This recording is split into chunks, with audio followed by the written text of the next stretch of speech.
पाकिस्तान की सियासत में एक और अलायंस का चैप्टर बंद हो गया है। मौलाना फजलुर रहमान की जमीयत उलमाए इस्लाम ने पाकिस्तान तहरीक इंसाफ के साथ किसी भी सियासी इत्तेहाद का रास्ता ऑफिशियली बंद कर दिया है। मौलाना फजलुर रहमान की पार्टी की तरफ से ये तकाजा किया गया कि जब तक पीटीआई अपने इस्टेब्लिशमेंट के साथ रवाबित का वाज़ेह जवाब नहीं देती तब तक किसी भी पॉलिटिकल अलायंस का सवाल पैदा नहीं होता। JUIF के सीनियर सेनेटर कामरान मुर्तज़ा ने जियो न्यूज़ के प्रोग्राम में कहा कि फिलहाल हम ये फैसला मीडिया के जरिए वाज़ेह कर रहे हैं कि पीटीआई के साथ इत्तेहाद मुमकिन नहीं। ये बात उन्होंने उस वक्त की जब आजम सवाती ने ये क्लेम किया कि इमरान खान ने उन्हें इस्टेब्लिशमेंट से बैकडोर टॉक्स के लिए टास्क दिया है। JUIF का कहना है कि ये डबल पॉलिसी अब बर्दाश्त नहीं की जा सकती। एक तरफ पीटीआई अपोजिशन अलायंस बनाने की बात करती है और दूसरी तरफ इस्टेब्लिशमेंट के साथ उनका बैकडोर कॉन्टैक्ट चलता रहता है। सेनेटर मुर्तज़ा ने कहा कि उन्होंने पीटीआई को पहले भी ये समझा दिया था कि किसी भी अपोजिशन अलायंस का मतलब ये नहीं होता कि पार्टी अपनी मर्जी से किसी और से भी मुज़ाकरात करती फिरे। ये फासला आहिस्ता आहिस्ता बढ़ा है। पहले जनवरी में पीटीआई का डेलीगेशन मौलाना फजलुर रहमान से मिला था,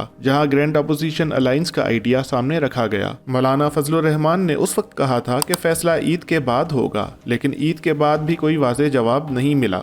सिर्फ कंफ्यूजन और अनवेरिफाइड मीडिया रिपोर्ट्स पर ही गुजारा होता रहा। अब JUIF ने फॉर्मली कह दिया है कि पीटीआई के साथ किसी भी कोलिशन का दरवाजा बंद है। कम से कम इस वक्त तो कुछ भी मुमकिन नहीं। वो साथ ये जरूर कहते हैं कि कुछ स्पेसिफिक इशूज पर कोऑर्डिनेशन हो सकती है, मगर फॉर्मल पॉलिटिकल अलायंस की पॉसिबिलिटी खत्म हो चुकी है। इसके साथ ही अब मौलाना फजलुर रहमान भी इस्टेब्लिशमेंट के खिलाफ बयानिए से पीछे हट रहे हैं और उनका झुकाव हुकूमत की तरफ नजर आ रहा है। सदर आसिफ जरदारी भी इस सारे मामले में खामोशी से अपना किरदार अदा कर रहे हैं और अब JUIF की बॉडी लैंग्वेज से लगता है कि वो शहबाज शरीफ की हुकूमत से ज्यादा करीब हैं। सियासत में ये शिफ्ट छोटा नहीं, पीटीआई के लिए भी ये एक शिकस्त है, क्योंकि मौलाना फजलुर रहमान तारीखी तौर पर उन पार्टीज में से हैं जिन्होंने हमेशा इलेक्शंस के बाद अपोजिशन के साथ रहने की कोशिश की है। अगर वो भी फॉर्मली अपोजिशन से दूर हो जाएं तो पीटीआई का नैरेटिव और प्रेशर दोनों कमजोर हो जाते हैं। तो फिलहाल पीटीआई अकेली रह गई है, जबकि JUIF, PMLN और PPP एक नई अंडरस्टैंडिंग की तरफ बढ़ते जा रहे हैं। ये अंडरस्टैंडिंग ग्राउंड पे किस हद तक इम्प्लीमेंट होती है ये वक्त बताएगा। लेकिन अब एक चीज वाज़ेह है